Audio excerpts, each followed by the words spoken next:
네, 김성일 소장님의 강연 잘 들었습니다. 여러 가지 사례를 통해서 노인 빈곤율 1위 시대에 우리가 어떤 것들을 준비해야 하는지, 또 이 연금을 잘 활용한다면 우리의 수입과 노후가 달라질 수 있다라는 점도 느낄 수 있었는데요. 소장님의 책 제목처럼 나의 노후를 안정적으로 만들어줄 수 있는 마법 같은 연금 활용법을 꼭 알아가셨으면 좋겠습니다. 다시 한번 유익한 강연에 감사드리겠습니다. 자, 이제 마지막 발표 기다리고 있는데요. 마지막 발표는 양은석 미래에셋증권 퇴직연금 로보 운용팀 팀장께서 해주시겠습니다. 발표 주제는 퇴직연금 모델 포트폴리오 및 로보 어드바이저 성과입니다. 양은석 팀장께서는 퇴직연금 자산 배분은 어떤 관점에서 이루어져야 하는지, 또 모델 포트폴리오 구성 시 고려해야 할 요소들은 무엇인지 살펴보고 최근에 이슈가 되고 있죠. 로보 어드바이저 시스템에 대해서 소개해 주시겠습니다. 마지막 강연입니다. 양은석 팀장님을 큰 박수로 맞이해 주시기 바랍니다.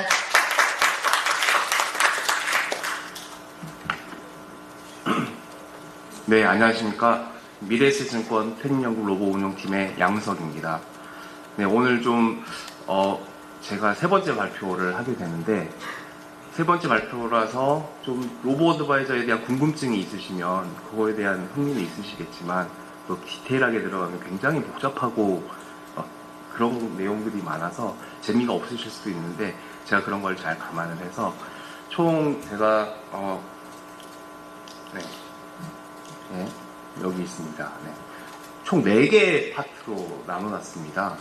퇴직연금 모델 포트폴리오는 이제 시스템적으로 나올 때 어떤 식으로 제시하는 게 좋을까가 첫 번째고, 두 번째는 그러면 로보 어드바이저라는 게 컴퓨터의 알고리즘으로 01, 01 숫자 누름해가지고 나오는 포트폴리오로 한다는데 그게 효용이 있어? 라는 의문이 생길 수 있습니다. 그거에 대한 걸 두 번째 말씀드리고, 미래에셋증권에서는 연금 로보 어드바이저 비즈니스를 지금 어떻게 하고 있는가, 이렇게 세 가지 주제를 발표를 말씀드리면 어느 정도 시간이 될 것 같고요. 마지막 네 번째는 제가 이제 알고리즘을 고안하고 만드는 사람인데 디테일한 내용들입니다. 그래서 시간이 허락되거나 또 필요하다고 생각되면 네 번째까지 해보도록 하겠습니다.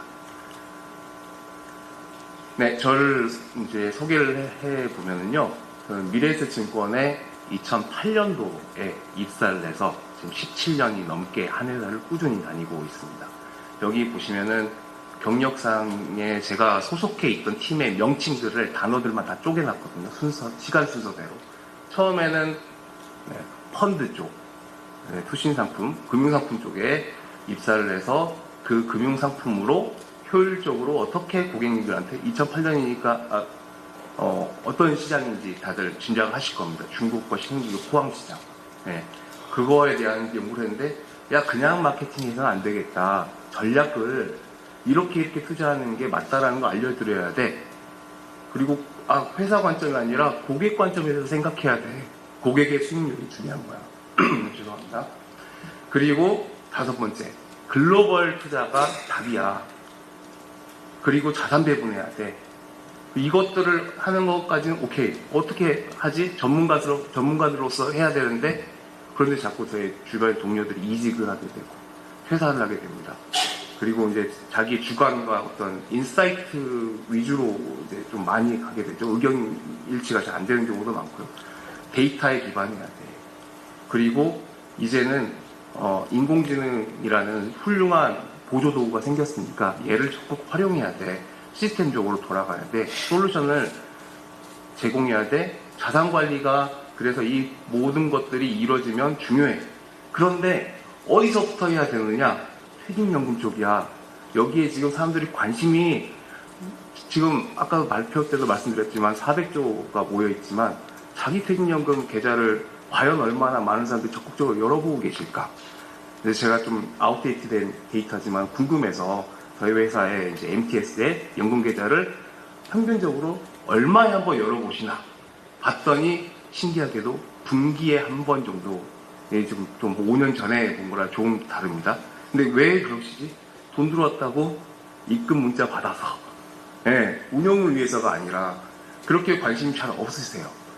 그래서 이 퇴직연금 쪽에 이러한 내용들로 시스템적으로 운용하는 걸로 계속 성장 발전해왔던 겁니다. 그래서 제가 이제 여기 내용들은 보시면 저희 회사 특허 발명가 중에 한 명인데 모델 포트폴리오를 이용한 자산 배분 서비스 방법론. 그러니까 이때부터 이게 한 2017년이니까요. 저희가 고민이 있었던 겁니다. 스탠다드한 포트폴리오를 고객들한테 제시를 해주고 이 포트폴리오 대비 당신의 계좌가 너무 위험 자산이 부족하네요. 아니면 또 다른 베리에이션이 필요합니다라고 하면 그거를 알려주는 서비스를 해보면 어떨까로 이런 식으로 쭉 진행을 해왔고 로버드 바이더 테스트베드의 알고리즘을 지금 3개째, 4개째 심사를 하고 있는 과정에 있습니다. 그래서 제 소개는 이런 내용들로 지금 이야기를 드릴 거고 네. 첫 번째 파트부터 이제 좀 스피디하게 한번 말씀 올리겠습니다. 투자 환경을 생각해 보시면 왜 글로벌 자산 배분이 선택이 아닌 필수인가는 금방 또 느껴지실 겁니다. 저희가 인구가 고령화돼서 100세까지 살아야 되는데 충분한 은퇴 자금이 필요합니다. 그런데 저희 다 아시죠? 일본의 사례를 봐도 잃어버린 20년 이야기가 예전에 나왔었던 그게 계속 이어져 오고 있고요. 그러면 투자가 좀 합리적으로 잘 이루어져야 되는 상황입니다. 자산 배분을 해야 된다는 거죠. 그리고 저희는 이제 목도하게 될 것입니다. 모든 소비가 연금 소득자들로부터 나오게 되는 그렇게 될 수밖에 없겠죠. 그러면 이 연금을 적립하는 것과 인출하거나 어떻게 사용할 것이냐 이 부분까지 토탈적으로 생각했을 때 투자의 환경이 투자를 하되 예금 낮은 금리 이자로서는 안 되겠어. 어떻게 해야 돼? 글로벌 자산 배분을 해야 된다. 이 환경이 말씀 나오는 거고요. 저희 나라의 가장 큰 공적 기금인 국민연금도 보시면 국내 주식 규모는 줄어들면서 해외 주식 규모는 늘려가고 있습니다. 이게 투자의 최고 전문가들도 글로벌 투자를 해야 된다는 것을 인정하고 계시는 거죠. 그리고 퇴직연금은 400조를 향해 가고 있습니다. 두 번째 또 제가 말씀드리고 싶은 거는 환경적인 거는 글로벌 자산 배분을 해야 되는 환경인데 투자의 문화도 굉장히 많이 바뀌어가고 있습니다. 네, 제가 이제 이거를 좀 설명을 해보면은 세로 축의 위로 가는 거는 높은 변동성 대비 위험 성과를 추구하는 거고 기록하는 거고 낮은 거고 왼쪽은 수수료가 저렴한 거, 오른쪽은 좀 비용이 많이 드는 거. 그럼 자기가 지금 현재 하고 계시는 자산 관리를 나는 어디에 지금 내 자산이 있지? 생각해 보실 필요가 있습니다. 내가 수수료나 이거를 굉장히 많이 내고 있는데 수익률이 좋아. 괜찮습니다. 근데 이분들은 계속 어떤 걸 생각하실까요? 더 싸게 할 수 있는 방법은 없을까? 내가 저렴하게 투자하고 있는데 수익률도 안 좋아. 왜 이런 분도 그렇죠. 있겠죠. 이분들은 수익률을 올릴 수 있는 방법이 뭐지? 내가 알아서 혼자서 누구 도움 없이 컨설팅 수수료 안 내고 그냥 해보고 있는데 안 되는데 어떻게 하지? 이쪽으로 가실 겁니다. 여기는 이제 말할 것도 없겠죠. 그러면 이분들의 고객이 니즈에 요구하는 거는 저렴하게 그렇지만 높은 수익률을 달성할 수 있는 효율적인 방법을 나에게 알려주면 좋겠다 입니다. 그래서 저희 회사는 요거를 포착을 하고 그러면 시스템 기반으로 자동화된 알고리즘으로 이런 걸 제공해 줄 수 있는 게 좀 저렴하게 제공할 수 있는 게 유일한 방법 아닐까.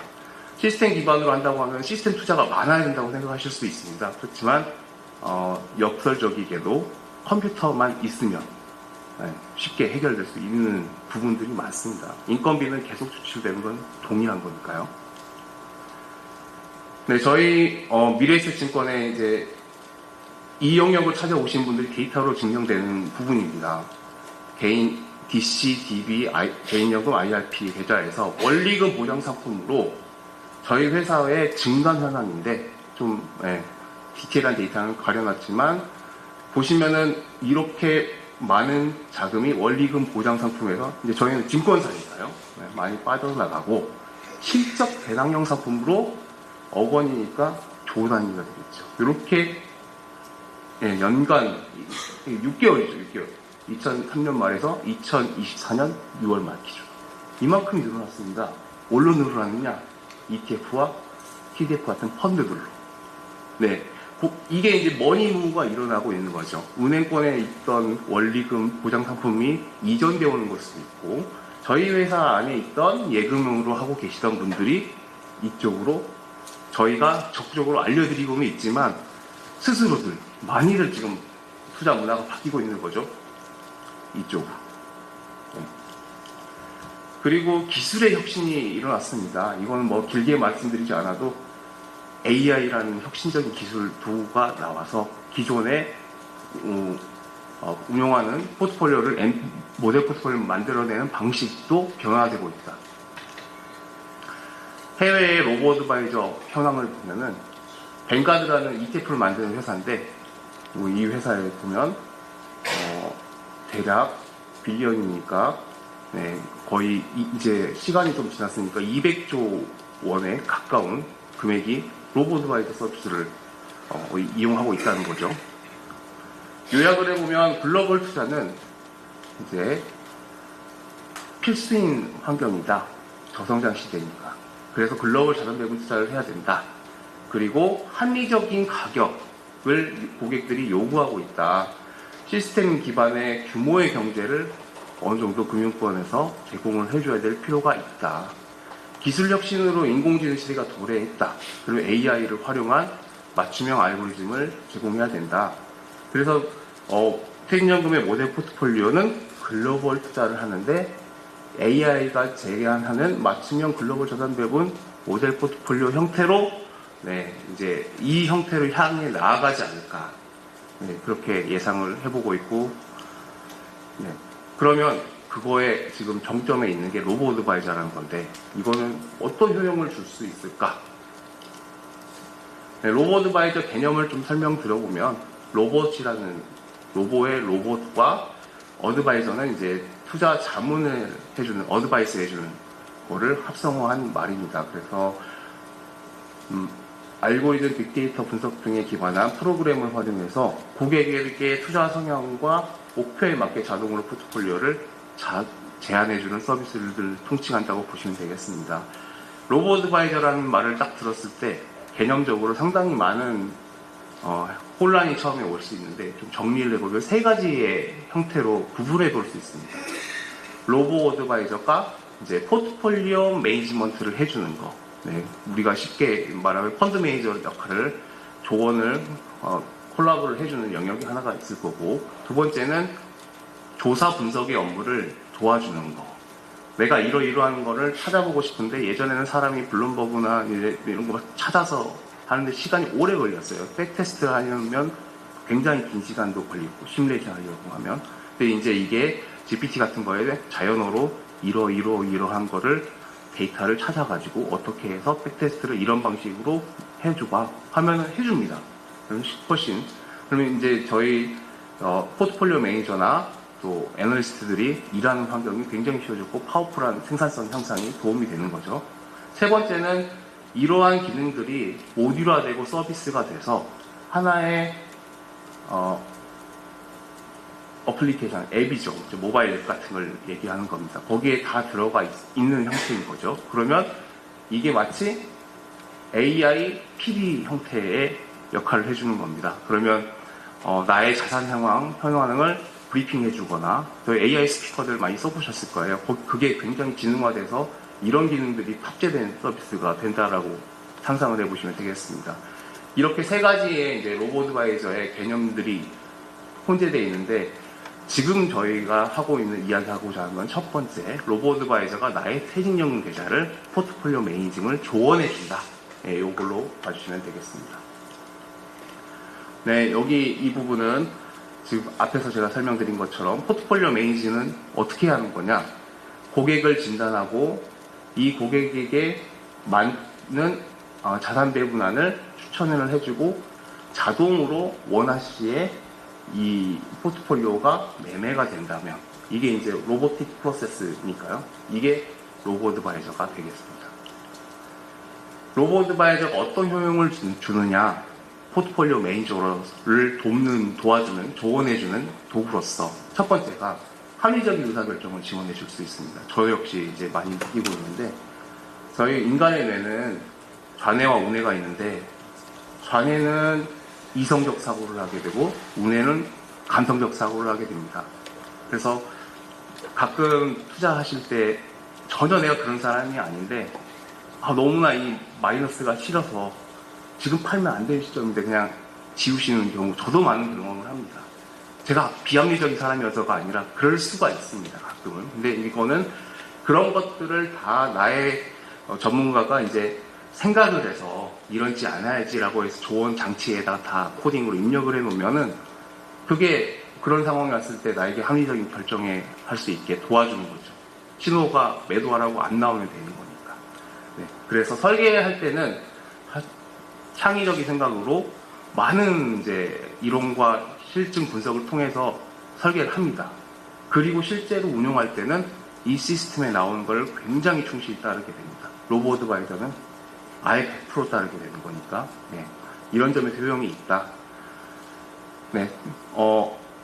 이 부분은 어떤 걸 제가 말씀드리려고 하는 거냐면, 지금 우리가 투자하는 문화가 굉장히 이커머스화 되어 있습니다. 저희 이제 온라인 배송, 새벽 배송, 로켓 배송 다 시켜보셨죠? 포트폴리오도 누르면 바로 배송되는 게 지금의 상황입니다. 그래서 이 합리적인 의사결정이 100% 룰대로 된다면 내가 원하는 시점에 바로 누르면은 그 포트폴리오가 배송될 수 있다. 네, 하나를 제가 건너뛰었네요.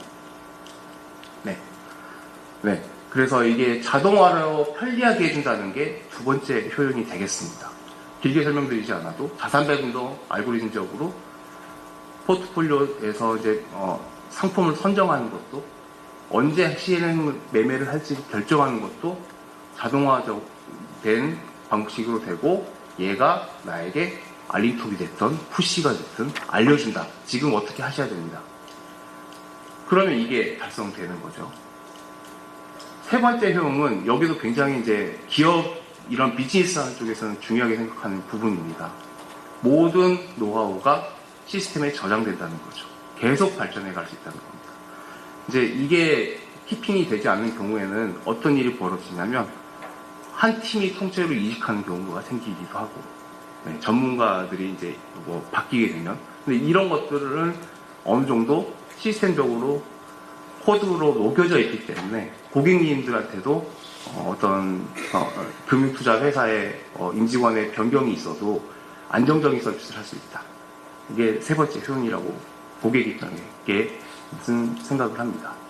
그래서 전문가가 운영하는 시스템과 장단점이 있습니다.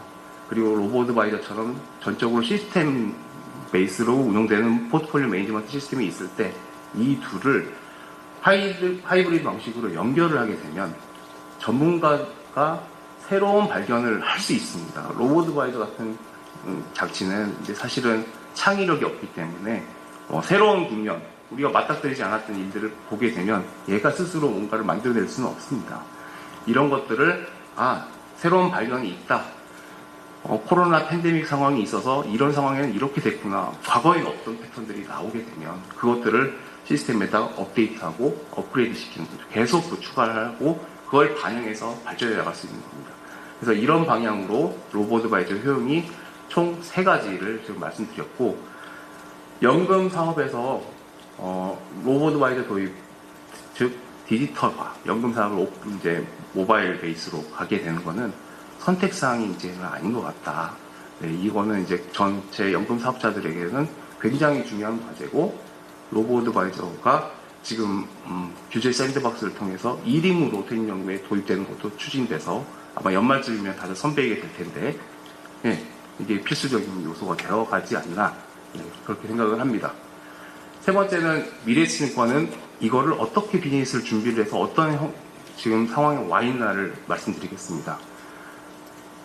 관리되지 않는, 그리고 분기 한번 열어볼까 말까 하는 무관리 저관여 연금 계좌를 돌아보게 하기 위해서 서비스가 출발을 했습니다. 로보어드바이저는 이제 디지털에서 자산 관리함에 있어서 필수적인 게 되어가고, 로보어드바이저라는 용어 때문에 더 이게 지금 키워드가 이제 개화됐다라고 보고 있습니다.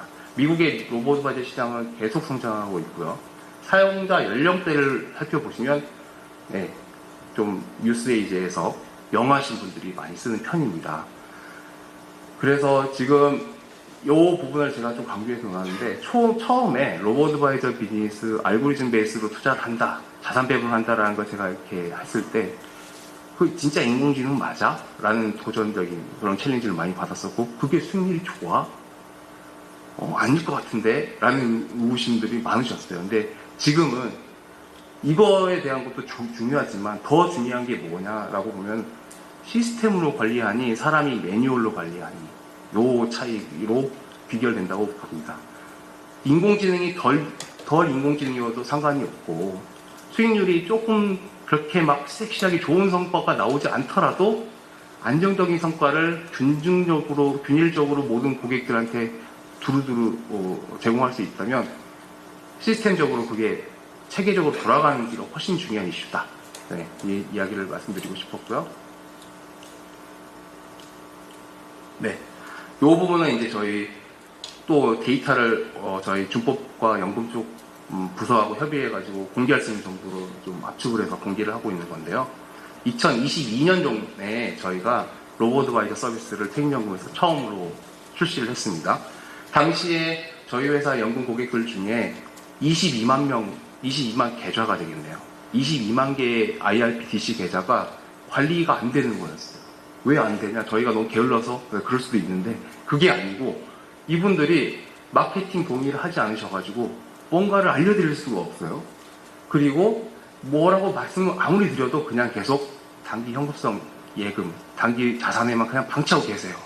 계속 노티스를 해드려도.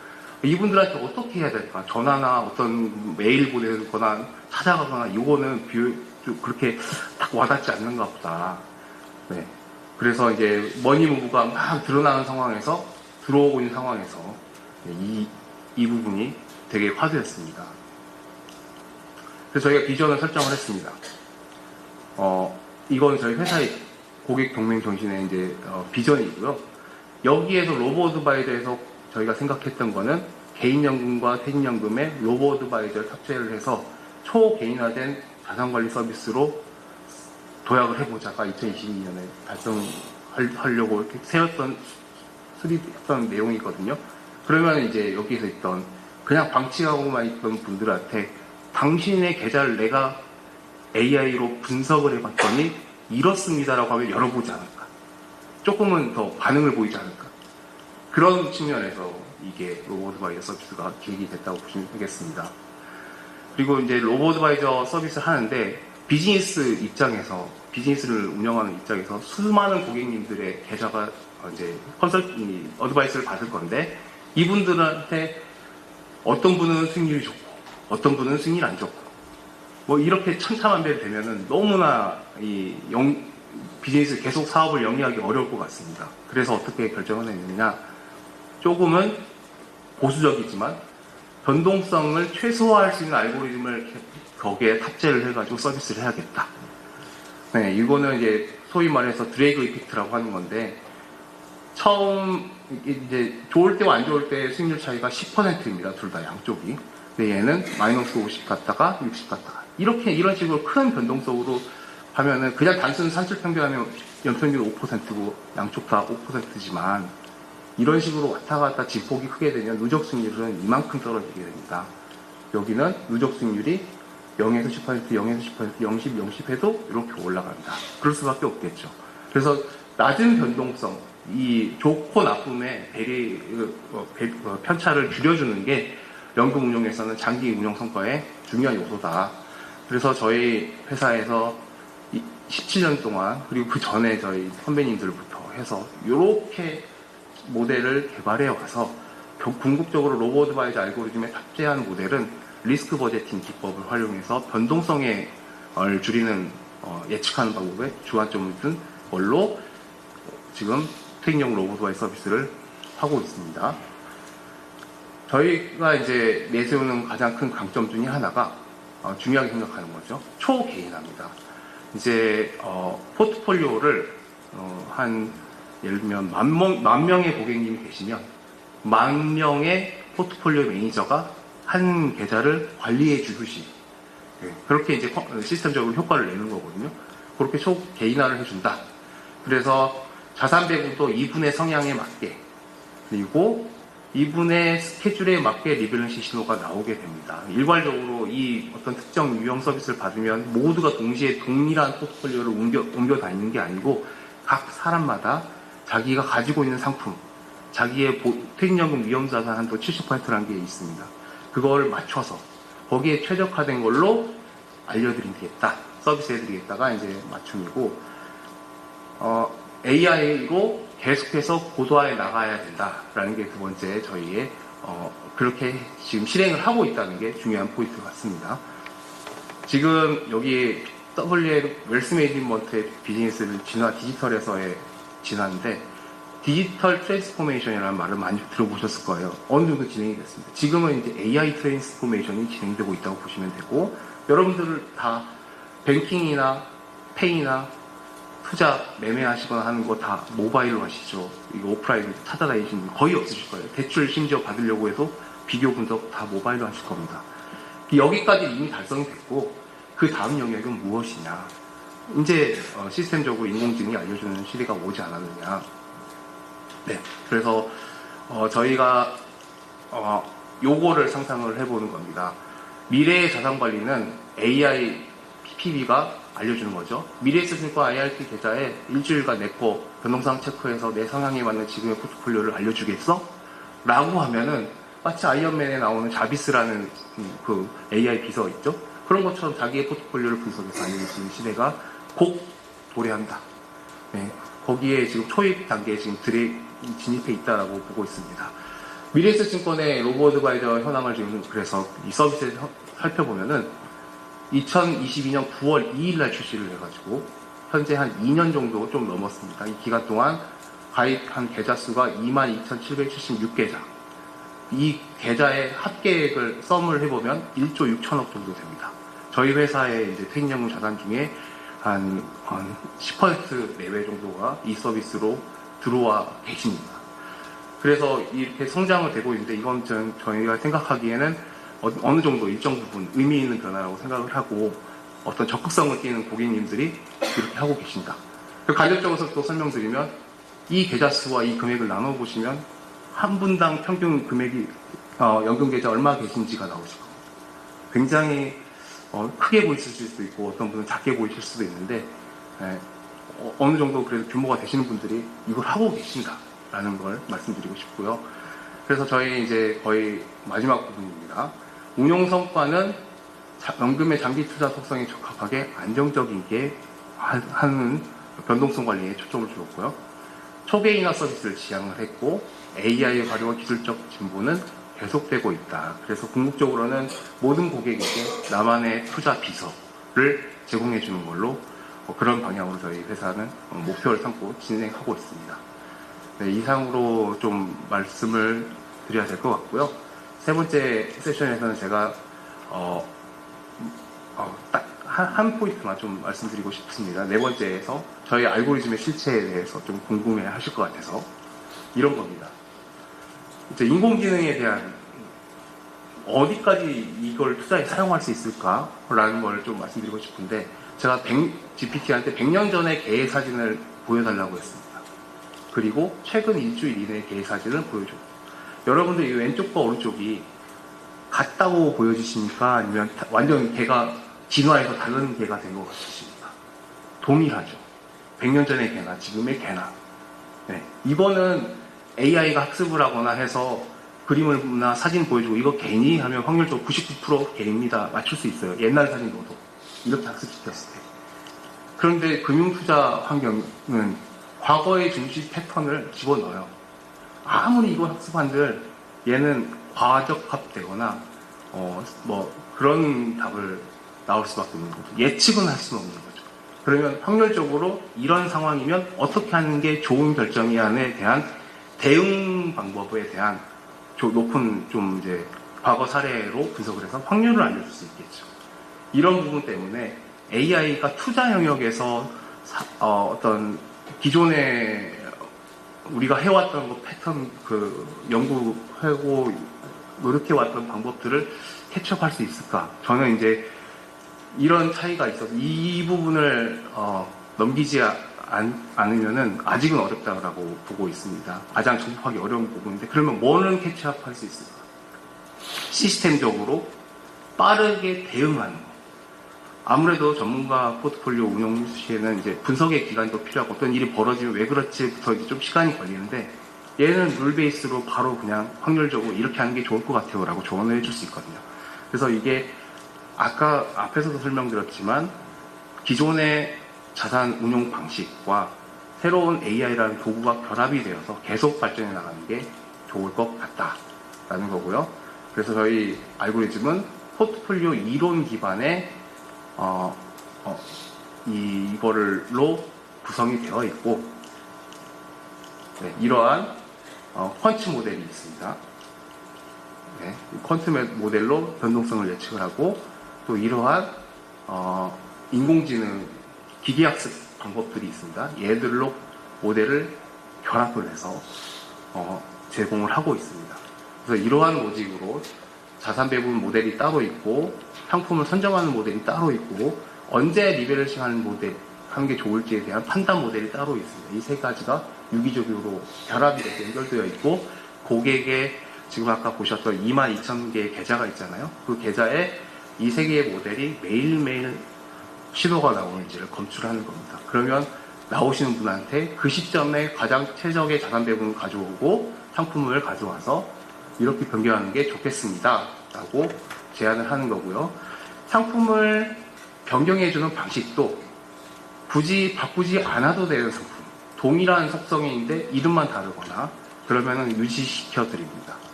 거래 비용을 절감해야 되니까. 그리고 이러한 통계적인 기법으로 리밸런싱을 해야 될지에 대한 검출을 하게 되어 있습니다. 이런 시스템들을 저희 이제 알고리즘 서버와 회사 IT 전산 시스템에 녹여져 있고 제가 없더라도 계속 진화해 나갈 수 있을 것 같고요. 그런 점에서 이제 로보어드바이저나 시스템 기반으로 자산 배분을 하고 연금 포트폴리오를 어드바이스 하는 거 굉장히 이제 중요한 비즈니스 영역이 되었다라고 말씀드리고 발표를 마치겠습니다. 감사합니다. 네, 양은석 팀장님의 강연 잘 들었습니다. 감사합니다. 미래에셋증권의 로보 어드바이저 시스템에 대해서 상세하게 설명을 해주셨는데요. 합리적인